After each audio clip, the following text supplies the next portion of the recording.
Hello बच्चों, आज का हमारा टॉपिक है शॉर्ट्स वीडियो है ये relation between price and value of money. मतलब मुद्रा का मूल्य होता है और जो कीमतें होती है उसमें कैसा संबंध होता है। मैंने लिखा भी हुआ है, ऋणात्मक संबंध होता है। जैसे प्राइस बढ़ेगी मुद्रा का मूल्य कम होगा, और जैसे प्राइस कम होगी जो वैल्यू ऑफ मनी है वो क्या होगी, बढ़ जाएगी। ऐसा कैसे? जैसे एक पेन है, वैल्यू ऑफ मनी का मतलब है मुद्रा का मूल्य। एक पेन है कोई, उसकी जो प्राइस है वो है 10 रुपये। अब देखो, अब इसी पेन की प्राइस हो जाती है 20 रुपये। तो प्राइस क्या हो गई, पहले से बढ़ गई ना ये कीमत, ये जो प्राइस है ये क्या हो गई, बढ़ गई।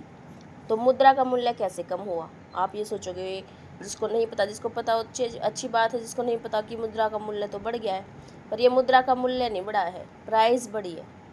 वैल्यू मतलब पहले इस मुद्रा में, इस 10 रुपये के नोट में वो पावर थी कि इस पेन को खरीद लेता था। अब इसकी प्राइस हो गई 20 रुपये।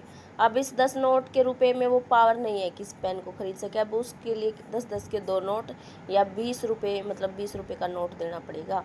तो इस वैल्यू, मुद्रा की वैल्यू क्या हो गई, प्राइस बढ़ने से कम हो गई, मुद्रा का मूल्य कम हो गया। ऐसे ही इसका अपोजिट, अगर ये 5 रुपये का हो जाए, 5 रुपये का होने से क्या होगा, यहाँ से यहाँ प्राइस कम हो गई। तो प्राइस कम होने से अब जो चीज़ 20 रुपये की आ रही थी वो 5 रुपये में आ रही है। तो अब 5 रुपये के नोट में वो पावर हो गई है, मतलब मुद्रा में इतनी पावर हो गई है कि उस पेन को खरीद सकता है। तो प्राइस कम होने से वैल्यू ऑफ मनी बढ़ जाता है, और प्राइस बढ़ने से वैल्यू ऑफ मनी कम हो जाता है। तो ये था एक छोटा सा कंसेप्ट और इम्पोर्टेंट। आई थिंक आपको क्लियर हो गया होगा।